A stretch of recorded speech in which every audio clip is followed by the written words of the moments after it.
Hey gang. Hello friends, thank you for joining me today.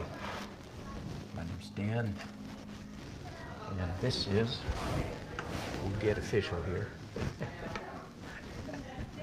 Daily Out Adventure number 964, Phase 3 on 20 abstracts. Yahoo, let's go. I have already been painting them on an hour and a bit without your company. Can you believe that? The nerve of some people. So I've already done the first 10 of these abstracts, and I'm now doing, starting on 11, as you see there. And I'm essentially doing the same thing on all 20. Same process, I should say. Very different marks, but, well, somewhat different marks, but same process, which is applying mostly fairly thick applications of acrylic paint with trowel, if you will. Whatever they call this thing. It's not an art tool, this is a builder's tool. Which works well with a large palette knife.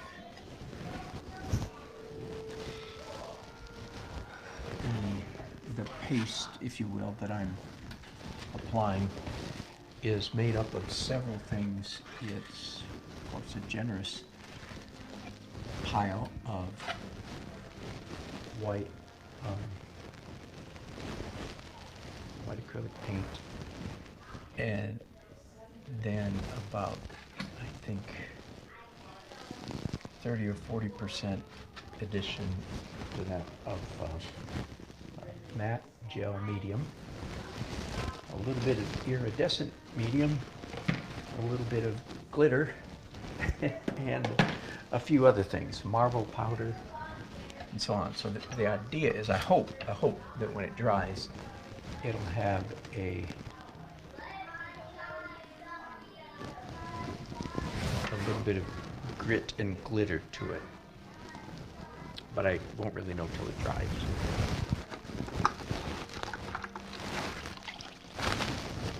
And besides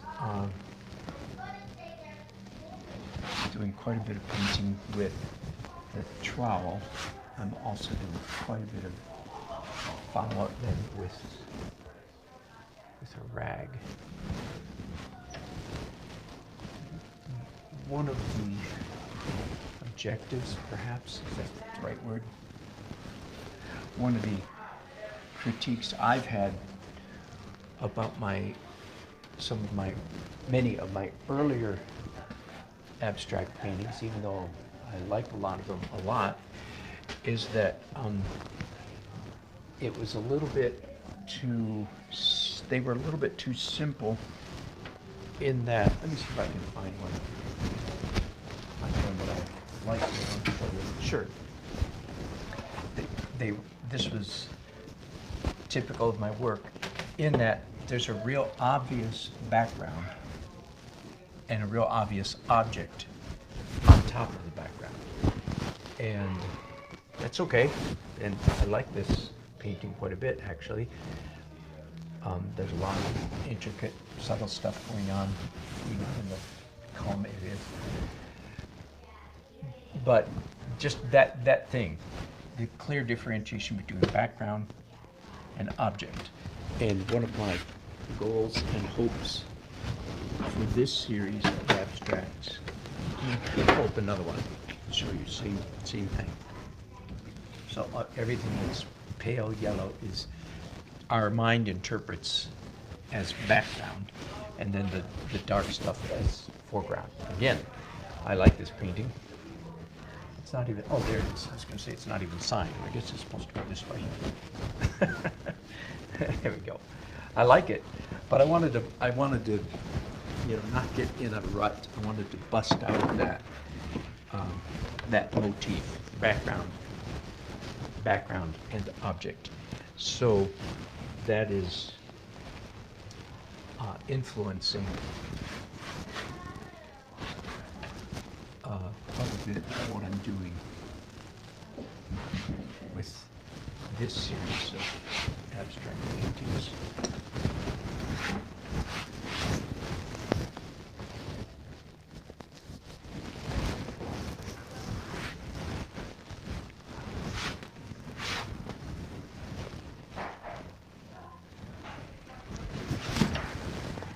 So I would like it to be less clear which is the object and which is the background. So and that's part of the reason I think why I'm using, do you hear that? I think.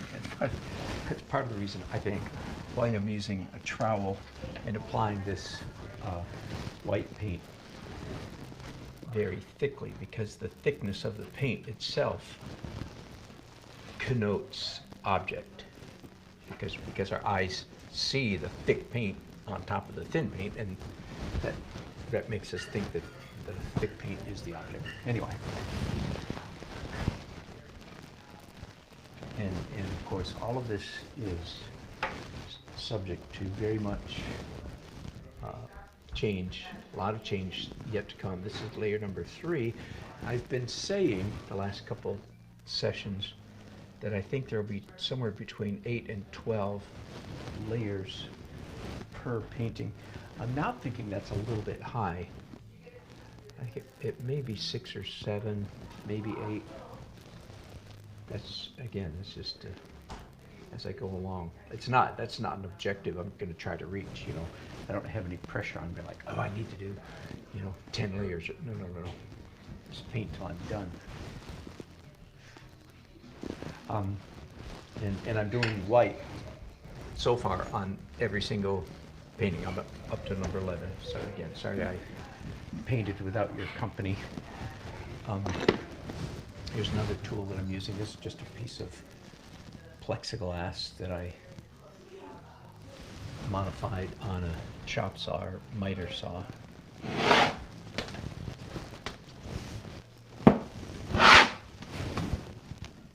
Just to make nice, actually that was a nice stroke there. That worked really well. All right, so forgive me once again.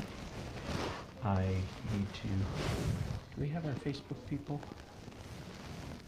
online? Are we here at Facebook?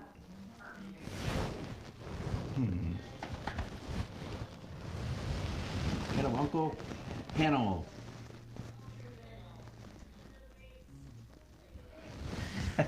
It's all right. You should be afraid to look. Uncle brings up a very good point. I'll be back in just a second. I'm running this outside.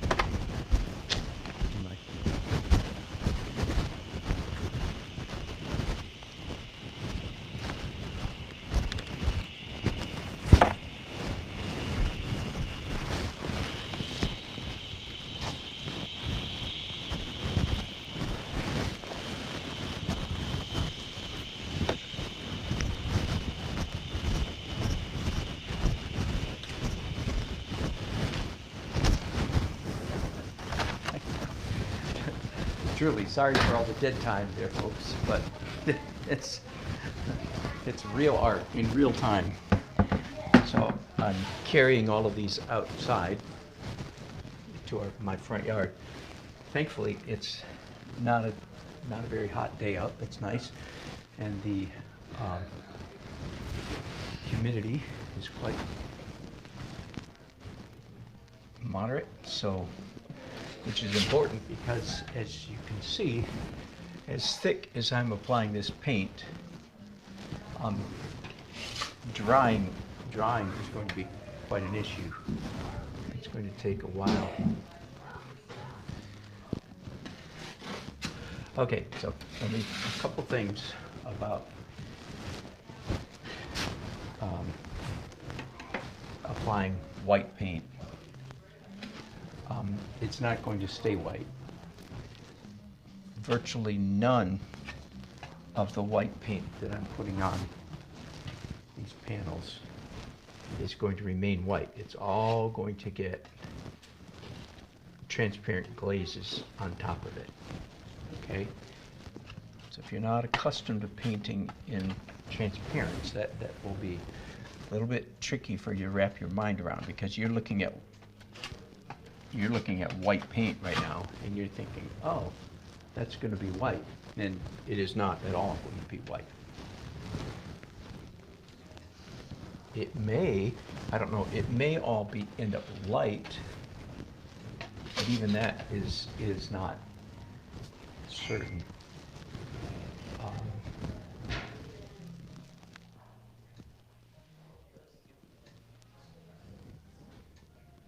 Why are we getting that though?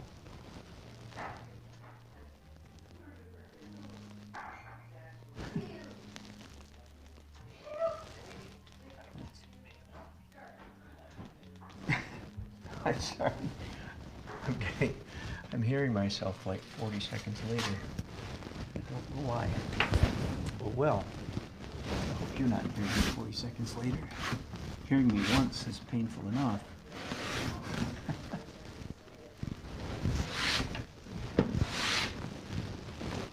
I'm still using, as you can see, I'm relying a lot on these abstracts, on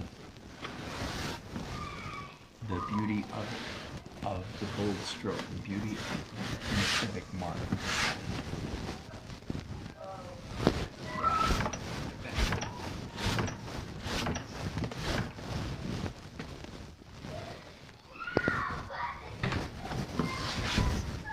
There we go.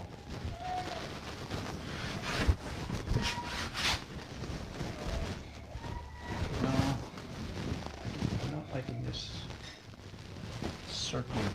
That was my size. I think obliterate that completely. It's part of my original mark. I just find myself not liking it. That circle up in the corner. So now it's virtually illuminated. You can see it real faintly. That's all right.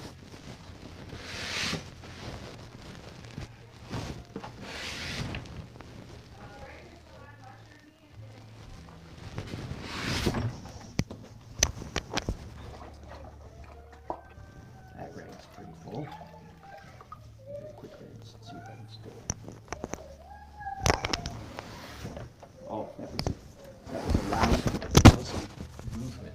Did you see that?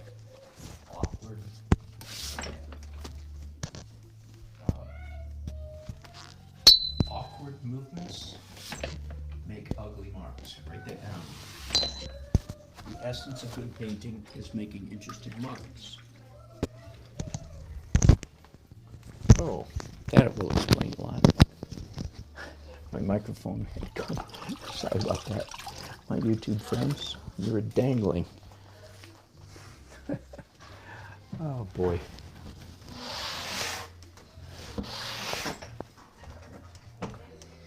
Awkward movements make ugly marks. Oh, come on, easel. Evidently my easel needs some adjustment. It's supposed to be tight so it doesn't roll.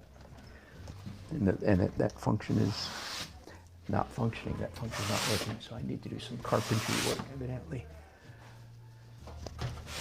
And evidently I'm being bothered because I'm spending way too much time on this particular painting. So awkward mindset leads to awkward movements, which creates ugly marks. There we go. I've never said that before. It's like I'm feeling a little bit grumpy. Okay, I'll be honest with you. I'll tell you why. It's because I've got a hitch in my shoulder, and it really is messing with me. And then the easel going back and forth. So I get grumpy, and then in my grumpiness, I make ugly marks. I say sometimes, you don't have to be in a good mood to paint. I've done some of my best paintings when I started out, quote unquote, not in the mood to paint. And that's, I'm sure, part of the difference between an amateur and a professional. This is my job. It's not like I can get up in the morning and say, I don't feel like painting today. We have a name for those people. They're called starving artists. Yeah, you've heard that joke. So you don't have to be in a good mood to paint, but your body, your arms, your hands need to act like you're in a good mood. So your arms can't be grumpy. Your head can be grumpy as all get out, as they say. Here's another little tool I've been using here this morning some.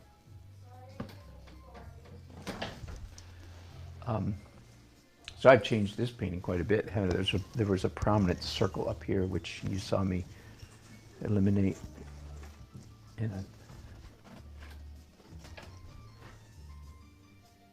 Okay, that's almost good enough. I'm going to do a few small touches. So you don't have to be in a good mood, but your body has to act like you are in a good mood, right? I'm not sure that Vincent van Gogh was always happy, jolly when he did his painting, but it didn't impact his the way his hands and arms moved. I don't think he. All right. Bear with me just again. I didn't show you the back of this one, did I? Again, so the idea is when you buy one painting, you get two. The one on the back is a freebie, if you will. Going out to the front yard, set this in the sun, which is moving. This is one of those days when the sun is moving across the sky. I don't know if some days are like that. And I have to keep moving the paintings to keep them out of the shade of the trees.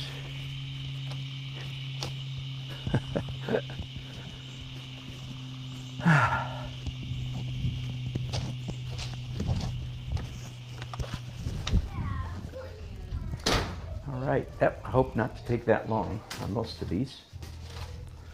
I'm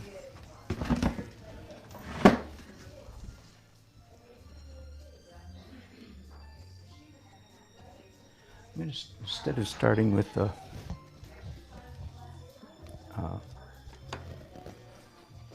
big palette knife, so this one I'm going to start with a rag.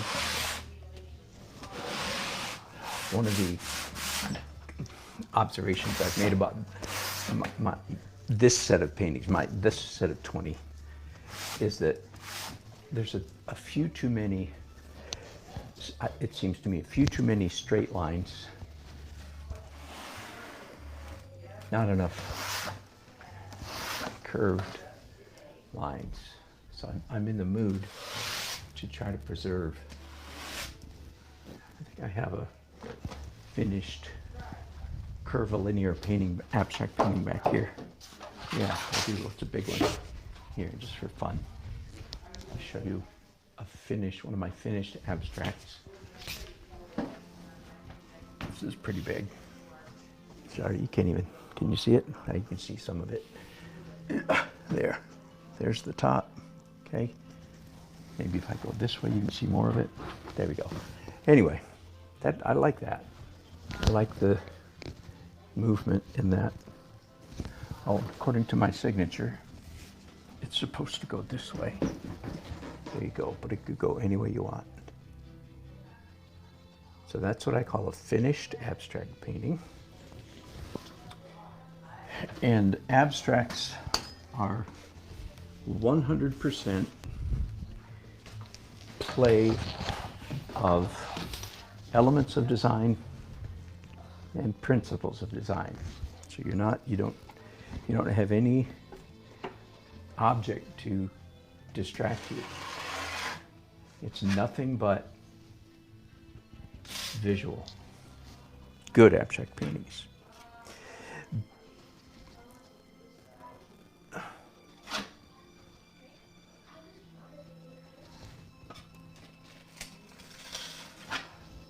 In my opinion, bad abstract paintings, one description you could put on what I consider to be bad abstract paintings are in fact expressionist abstract paintings.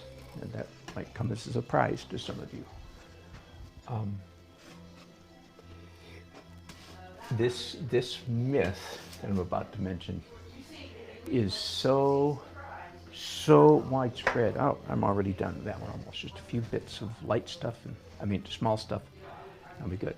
This myth is so ubiquitous, so widespread, that I would venture that virtually every man on the street, quote unquote, or woman on the street, every man on the street in America suffers under the delusion. They have been told, they've been taught that one of the purpose of art, if not one of the purposes, if not the purpose of art, is for the artist to, quote unquote, express themselves.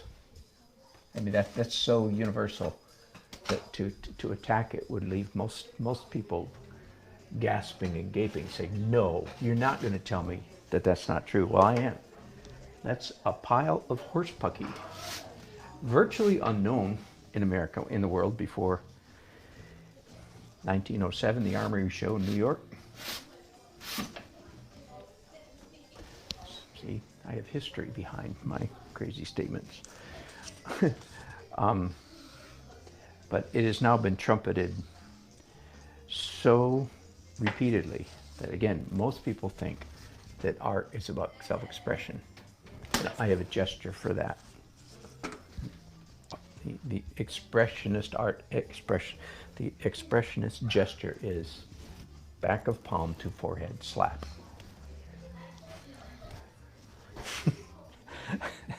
I once had an audience of middle school kids. It was my job. I was giving an art lecture, and I wanted to get in my licks because they were young, and I was mocking, intentionally, very mocking this notion. You recognize that, right? That's an expressionist. All right, to be continued. I'll be back in just a minute. Art is not about self-expression, in my opinion. And my opinion's right on this one.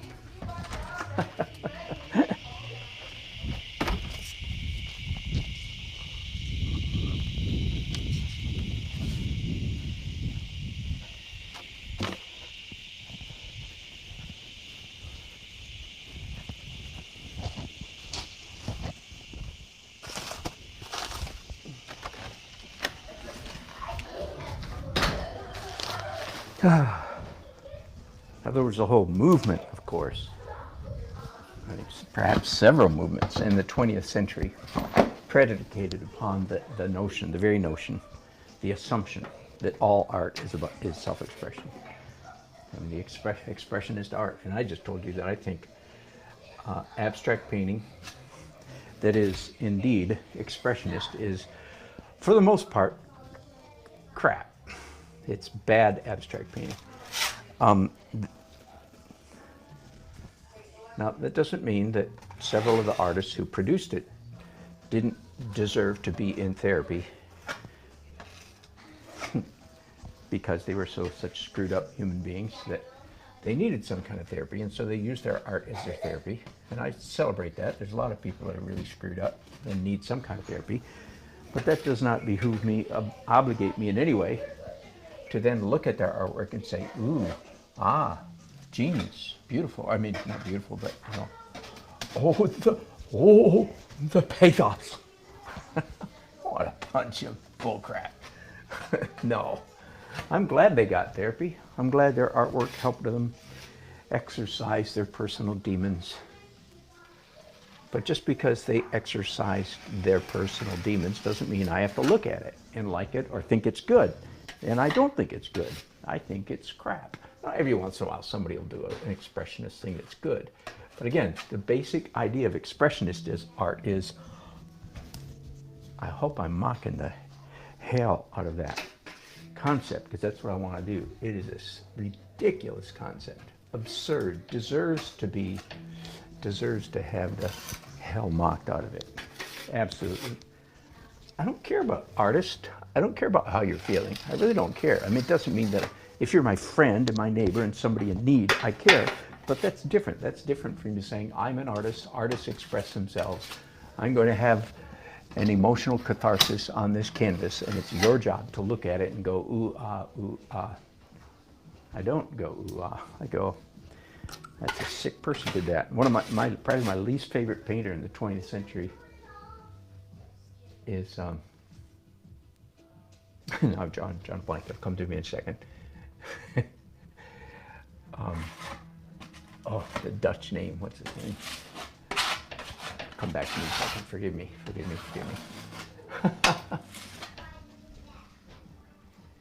Maybe I'm not supposed to tell you one of my least favorite artists of the 20th century. Willem de Kooning. And again, his paintings go for tens, hundreds of millions. And there's another artist, too, much more recent, and I don't want to name him because, never mind, for other reasons. Tormented soul, died at age 27 at his own hand of a drug overdose. And he was an expressionist. He expressed himself, and the world applauded him for expressing himself. I hold the art world partly responsible for his early death. The art world should not have been applauding him for having temper tantrums on canvas. They should have gotten him into real counseling and real spiritual interpersonal health instead of hailing him as a genius. They hailed him as a genius, and he stayed on that path, and he killed himself.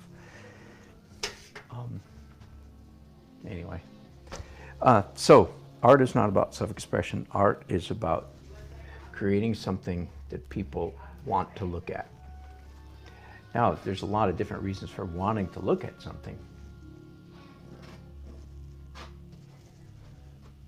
You know, Guernica, for instance, Picasso's Guernica.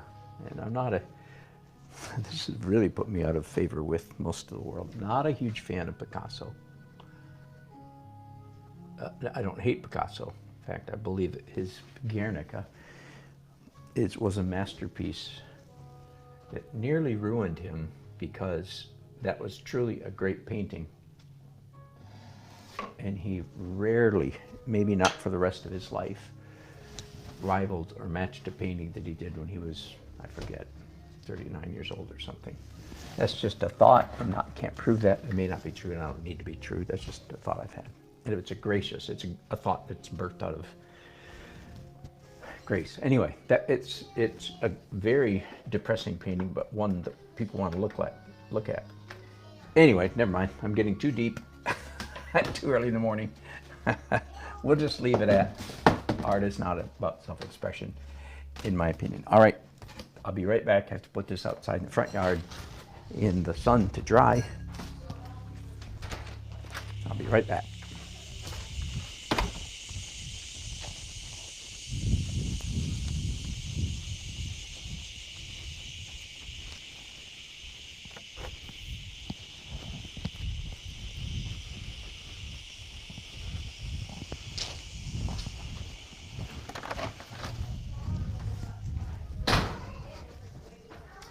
Number 15. Aw, Uncle, thank you. Donut and coffee. Bless you, my generous friend. You're too kind. I appreciate it very much. Let me talk, I'll show you the coloring before I start on this one. So the idea is, starting probably Wednesday or Thursday, my life has more interruptions. I have interruptions to my interruptions. I'll start receiving auctions, bids on these paintings. And when you buy a painting, you get two. You get one on the front and one on the back. You can switch back and forth, whatever you want to do. You might like the back one better than the front one. So you place a bid according to the number of the painting. Let me talk for a minute about what my mind is doing then. Each painting so far has two layers, two phases on it. I like this one quite a bit, just the way it is, so I don't want to ruin it. One of the things I'm doing, and forgive me, I need to mix up another batch of white paste over here, so to speak. a paste made up of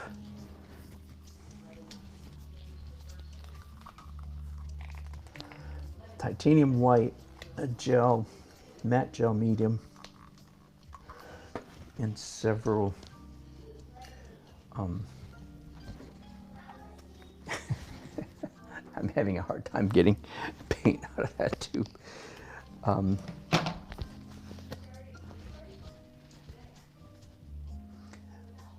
Titanium white, white gel medium, and then several gritty, sparkly, a little bit iridescent.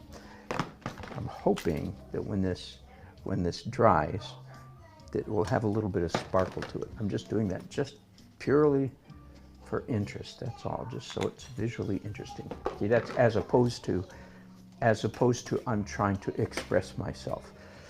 Why am I putting, let's say, why am I putting glitter in my white paint? It's because I want to express something.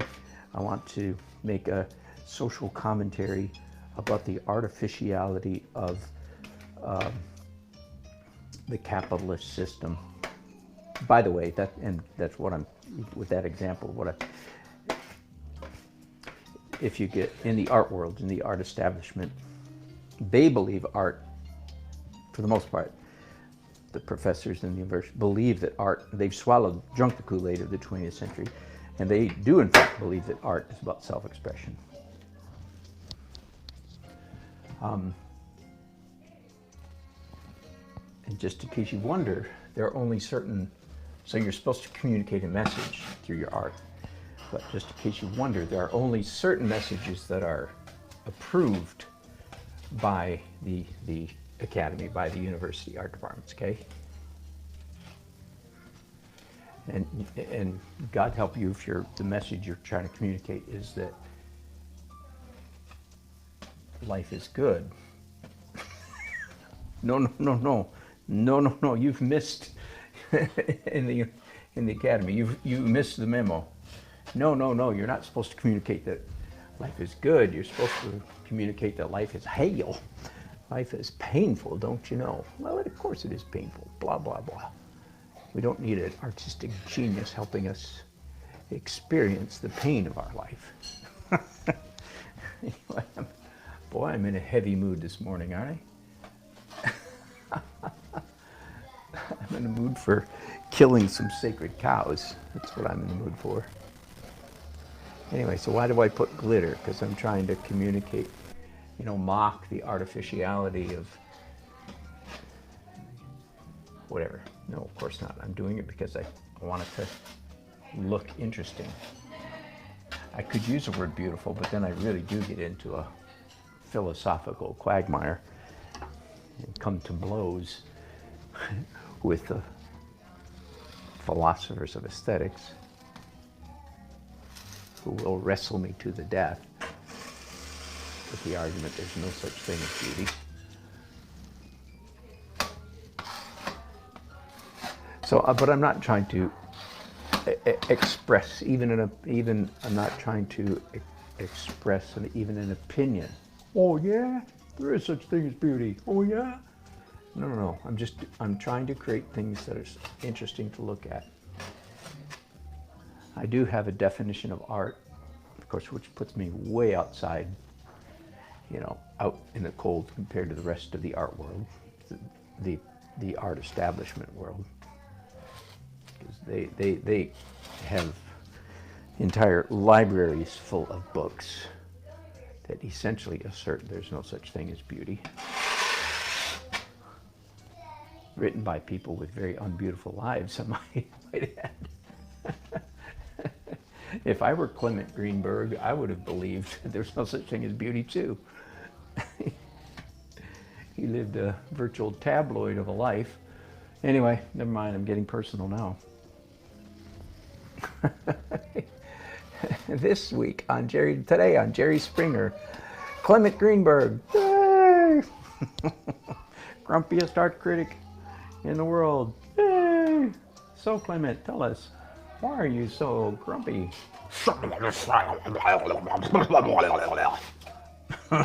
He's grumpy because people like me keep thinking we can create beautiful paintings. That's what made him grumpy. Guess he believed beauty was a screw job. He believed beauty was a fake, a lie, a deception. And anybody who tries to paint things that are ostensibly beauty is either lying or just stupid. Mostly just stupid. All right, so much for Clement Greenberg. Go read him yourself. Here's an irony, though. I'll finish it a little bit. Even art is not about self-expression. I am not trying to express myself, yet ironically, by trying to do what I'm doing, which I'll say I'm trying to make stuff that's interesting to look at. Oh, I didn't define art. I told you I had a definition, then I never came back to it. But let me finish one sentence before I start another. Even though I'm not trying to express myself, ironically, myself is indeed expressed. With every mark that I make, I am expressed. But I'm not, that is not my goal. That's an accidental byproduct of my art. My goal is not, again, not to have an emotive experience on the canvas. Definition of art, stuff that's made to look at without any auxiliary, alternative, or secondary purpose. Like you could say, well, stop signs are art then, because they're made to... No. They serve an auxiliary, secondary, utilitarian purpose. Art is stuff that's made to look at that essentially has no other reason for it being other than to look at. And when I come back from taking this outside, I'll give you my definition of good art. That's even more audacious than having a definition of art. Hang on, I'll be right back.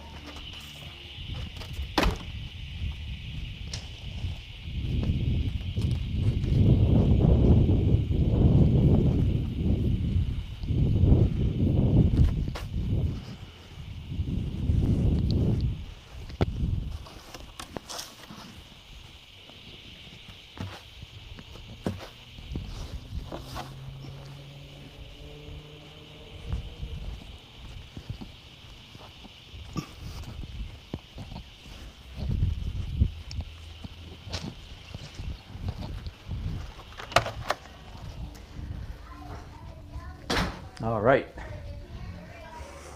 I have 15 paintings out there in the grass in the front yard, trying to keep arranging them so they're in the sun. Ooh, I like this one. I would sure hate to ruin it. All right, definition of good art. So definition of art is stuff that's made to look at. And again, let me just chase down a few people could say, well then, pornography is art because it's made to look at.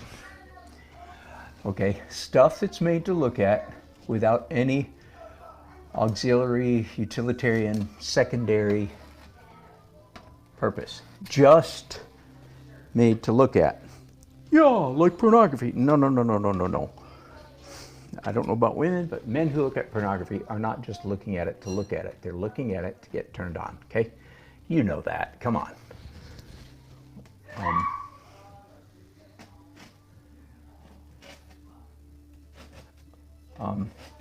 Fish tanks. Yeah, what about fish tanks? Is that art? Well, could be. Could be.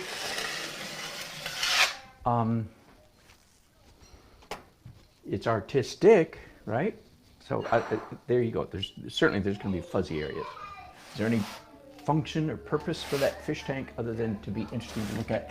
Well, I think there is something different, but I don't even want to take the energy to go through it. But if you want to claim fish tanks are art, and fine with me. They are artistic. So are like a florist. Is a florist an artist? And I would say, yeah. A florist who makes arrangements. Is the florist making something for people to look at? Yep. Are they? Is there any auxiliary purpose? Well, yeah, somebody's getting married, so they need flowers, or somebody's getting buried, so they need flowers.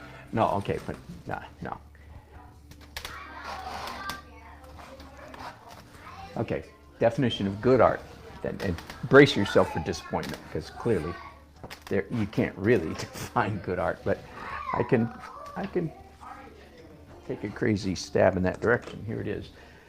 Art is stuff that's made to look at. Good art is that stuff that's made to look at.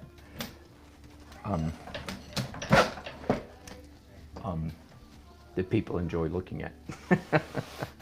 There, like I said, brace yourself for disappointment. It's like, oh, come on. There's a name for that kind of, is it syllogism? I'm not sure. There's a name for that kind of,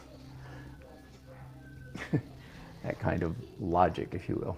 So, at least I've warned you, so brace yourself for disappointment. But there is something mysterious. Okay, there you go. I'll go. I have a lot of definitions of art, by the way, that I've collected over the years. But just gonna have to wait. Hang on. When I come back, taking this out into the sunshine. Because as you can imagine, it's gonna take quite a while for all of this thick paint to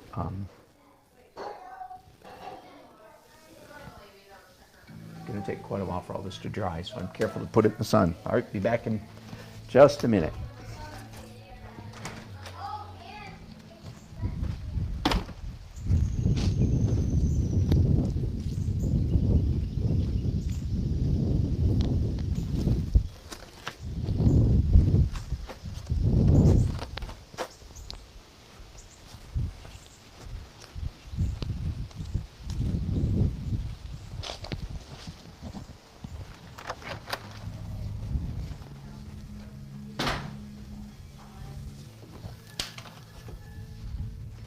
Right, number 17. There's the real side. I like that one. And here's the back side, if you will, side B. Very different, dark. And one of the differences, I think, most of my A side paintings are going to be on the lighter. This one's dark, the darkest one I've done yet. Funny I say that right now. Are going to be light-ish, and the other side dark. So you'll get. All right, definition of another definition of art. I said. Definition of art, stuff that's made to look at. No auxiliary, secondary. You could say if you want, for aesthetic rumination, but then you get into the question of what is aesthetics and what is rumination. As some people say nowadays, way beyond my pay grade. I've read the books. See, it's easy to write a book as an artist that demolishes every proposal. That's really easy, by the way.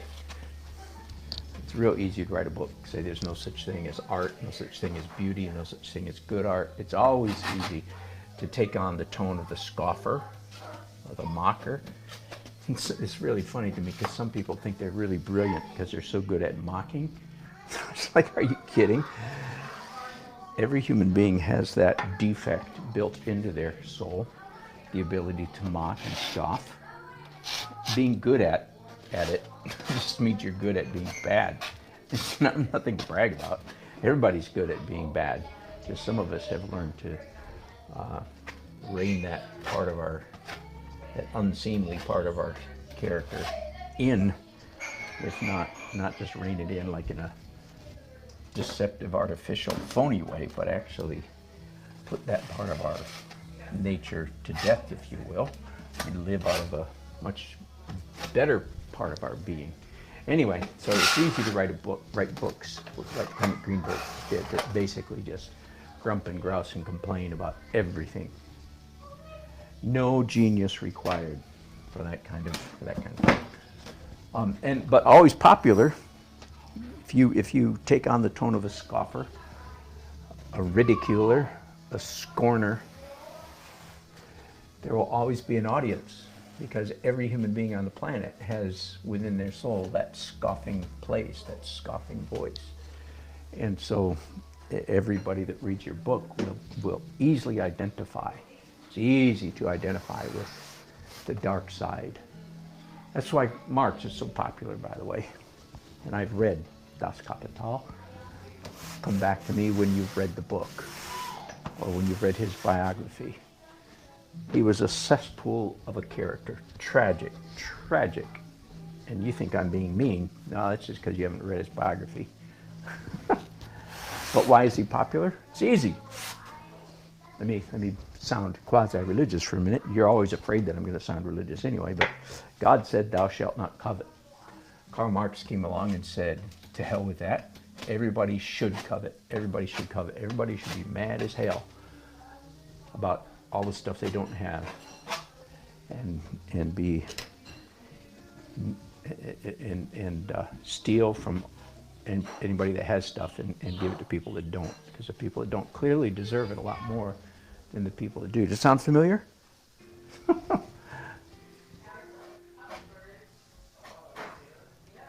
Funny, when we were kids, we heard the story of Robin Hood, you know, stole from the rich and gave to the poor, and it sounded so noble. Think, wait a minute, maybe the rich people see, because that engenders in us this Karl Marxian. We assume. I mean, not only do Alexander Ocasio-Cortez says if somebody has $1 billion, she said literally, they didn't make $1 billion, they took $1 billion. That's straight up Marxism. And so why is Marx popular? Because God said, don't envy, don't covet. And Marx says, no, do covet. And everybody has deep within their bowels a desire to covet.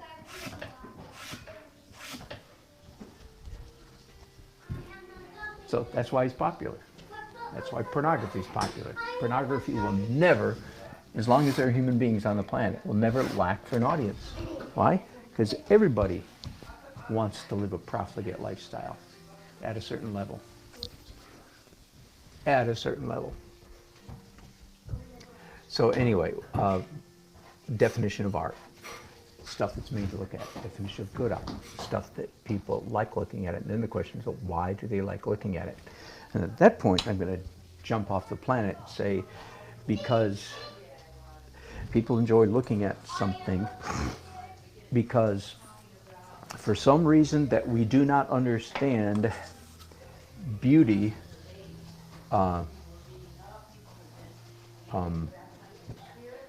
taps us into a transcendent reality. And now I'm scaring the pants off somebody because, oh no, he's going to go religious again.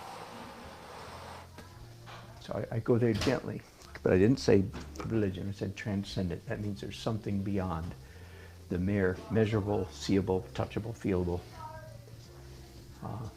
And beauty is one of those calls from beyond. And that's as far as I need to go at the moment. I don't need to assert that I know what that is. Of course I have ideas, and so do you, but just to establish that there's something beyond. I think beauty is one of the things in the world that should give us a strong clue that there is something beyond. I'm taking too much time. I don't like the smart place here. You didn't either, did you? Glad I got rid of that before. Same token, don't like that one. All right, good enough. I'm looking forward to coming back and doing the next layer. Phase 4 on all of these paintings will be to put transparent color glazes on top of pretty much all this white stuff. Now, I might come up and say, well, this isn't quite white. I might leave that alone. Not likely in this case, but I'm not obligated to cover up all the white, but it's very likely that virtually all the white will be covered up with colored glazes. That'll be phase number 4. And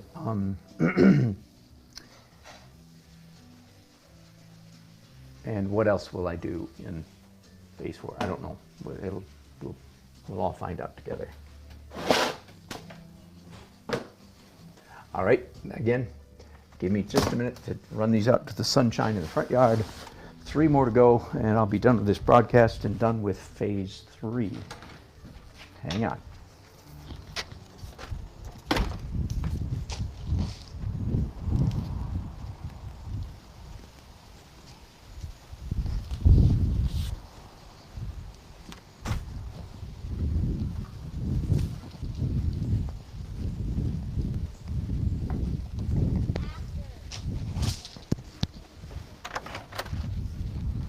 I'm back.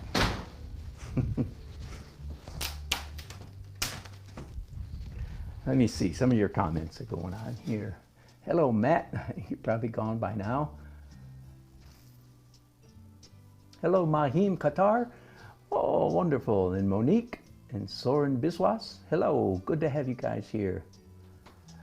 Uncle asks a good question. Hello, Brenda. When's the next cityscape? Good question. As you may notice, coronavirus has put quite the dent in my cityscapes. Because I tend to do my cityscapes en plein air, at least start them on the sidewalk downtown. And it's not as fun painting downtown when there's nobody there. I don't mean nobody, but you know, like your town, the population of our city center is greatly diminished in the last couple of months. Can't wait till this nonsense is over.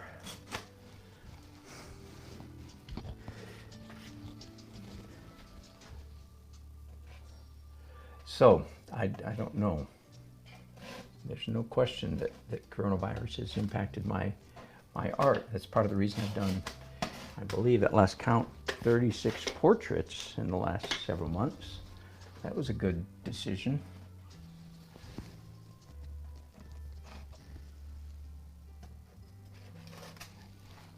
"36 portraits and a number of other things, but only about 2 cityscapes, I think. For those of you who don't know, Uncle asks that question because cityscapes have been over the last 15 years, 16 years, the centerpiece of my career. I do more cityscapes than anything else. And I look forward to getting back to it.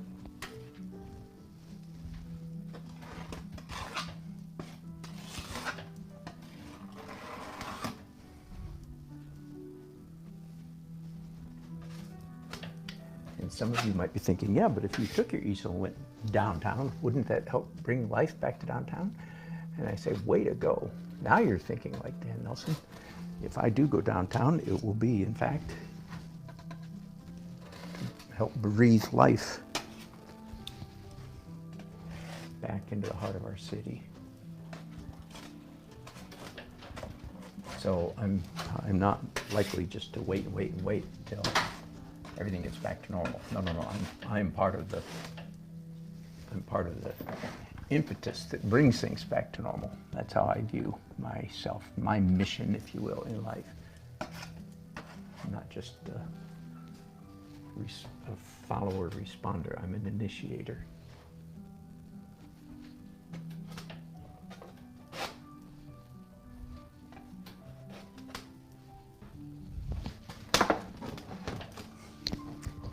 I'm gonna have to mix up yet another batch. I've only got 2 more paintings to go after this one, but again, I'm running out of my white pasty stuff, so.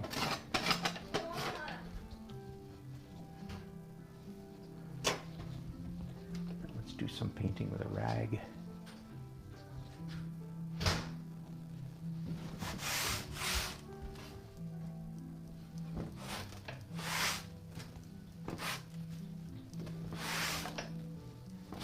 Thanks for watching, you guys. Thanks again, Uncle, for $25 camera money. We'll call it camera money.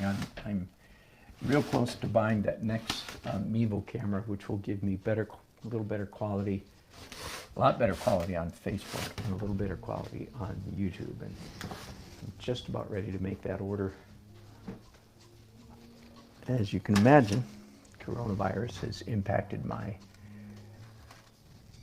income stream significantly. So I have been scrambling, and I'm continuing to scramble to pay the mortgage and buy the groceries, keep the lights on.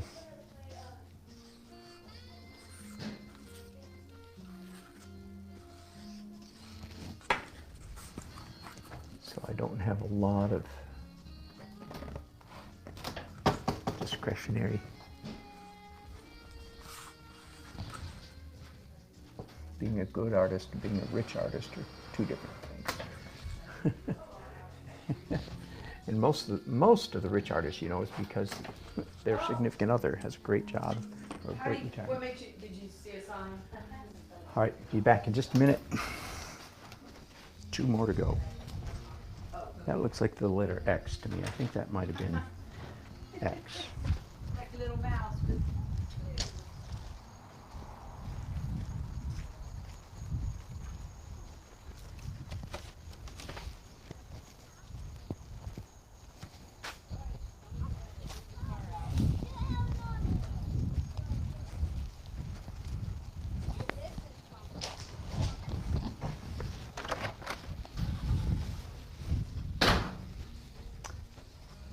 19, 2 more to go.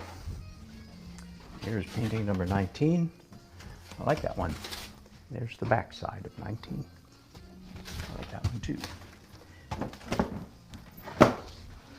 All right, forgive me just a minute. I need to get more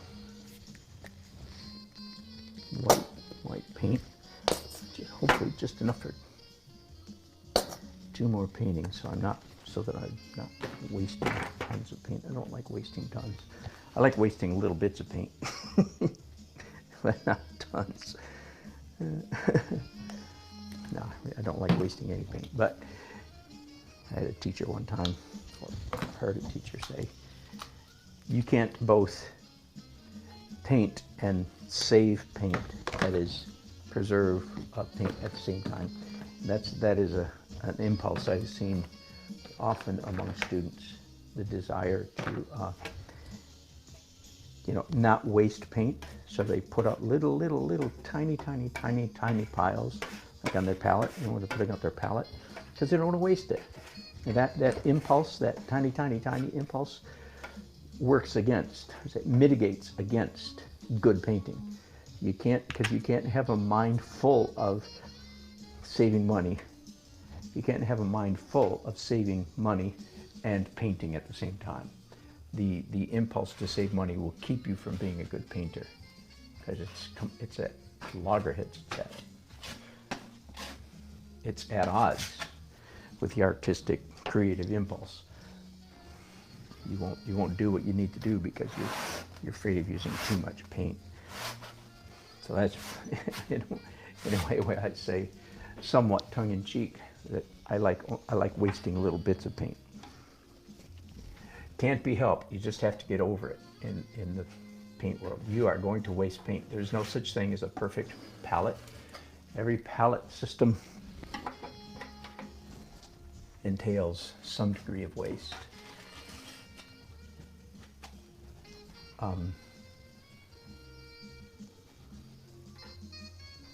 If you are an acrylic, right now I'm in acrylics. Oh, by the way, these, I haven't mentioned this yet, these paintings are almost certainly going to be finished in oils. I'm going to switch to oil after, I'm sure, at least 2 more layers of acrylic before I go to oil, maybe more.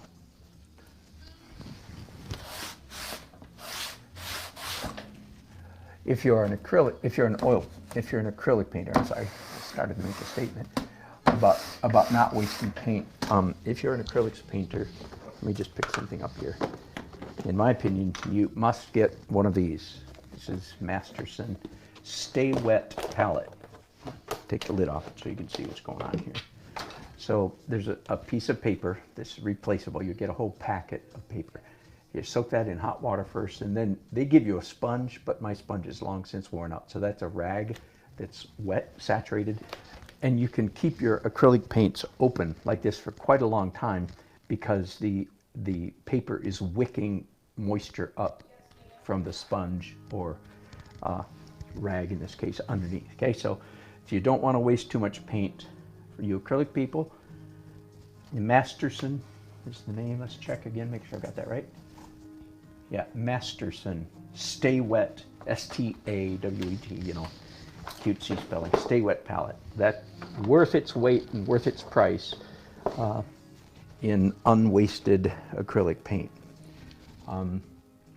If you watch me paint in oils much, you know that I use a glass palette. It's my favorite. There's no perfect solution.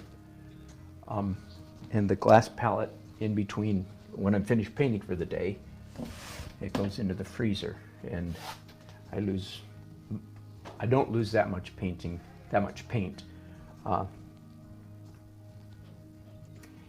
between days of painting, because my paint's in the freezer, not drying very quickly at all in there. Well, you know what I'm going to do? I'm going to change my mind. Having done 19, I feel like I've been droning on long enough. Hello, Creative Artworks. Thank you for your nice comment. Matt, still here, good. And hello, Brenda. Yeah, in India, exactly. Amen to that. I'm going to end this broadcast right here. You don't need to watch me do the last one. And when I start doing phase 4, sometime later today, after all these are dry, so I'm going to have to do something, because these won't be dry for a couple